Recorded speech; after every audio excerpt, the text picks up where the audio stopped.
Cine artist fish Venkat అనారోగ్యంతో ఆసుపత్రిలో చికిత్స పొందుతున్నారు. 2 కిడ్నీలు ఫెయిల్ కావడంతో డయాలసిస్ ద్వారా చికిత్స పొందుతున్నారు. ప్రస్తుతం బోడుప్పల్లోని ఆర్బిఎం హాస్పిటల్లో చికిత్స పొందుతున్నారు. అయితే గడిచిన 4 రోజులుగా ఫిష్ వెంకట్ పరిస్థితి కొద్దిగా క్షీణిస్తుందని, వెంటనే కిడ్నీలు మార్పిడి చేయాలని వైద్యులు సూచిస్తున్నారు. కానీ కిడ్నీ మార్పిడి అధిక ఖర్చుతో కూడుకున్నది కావడంతో అతని ఆర్థిక పరిస్థితి సరిగా లేకపోవడంతో దయనీయమైన పరిస్థితిలో ఉన్నారు. దాతలు ముందుకొచ్చి ఫిష్ వెంకట్ను ఆదుకోవాలని అతని కుటుంబ సభ్యులు కోరుతున్నారు.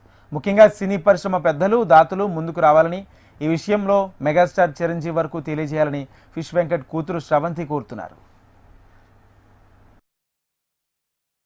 డాడీకి డయాలసిస్ ప్రాబ్లం ఉంది గత 4 ఇయర్స్ నుంచి. ఇప్పుడు మరీ చాలా క్రిటికల్ గా ఉంది పొజిషన్. ఎట్లా అంటే ఇప్పుడు 50-50 ఛాన్సెస్ అని చెప్తున్నారు. 2 కిడ్నీలు కూడా ఖరాబ్ అయినాయండి. కిడ్నీ కంపల్సరీ ట్రాన్స్ఫర్ చేయమని చెప్తున్నారు. కిడ్నీ కోసం కావాలి, చిరంజీవి గారి దగ్గరికి వెళ్ళాలి న్యూస్. ఇప్పుడు ఆర్బిఎం హాస్పిటల్లో ఉన్నామండి, ఇక్కడ బోడుప్పల్లో. మాకు ఆర్థిక ఇబ్బందిగా ఉంది, కొంచెం హెల్ప్ కావాలండి మాకు. ఇప్పటి వరకు 2 lakhs అయ్యింది హాస్పిటల్లో. ఎక్కడి నుంచి కూడా ఎలాంటి హెల్ప్ రావట్లేదు. ఇంకా రోషన్ అన్న చేసిన దగ్గర నుంచి కొంచెం ఓకే, బట్ అది ఓన్లీ మెడిసిన్ వరకే అవుతుంది.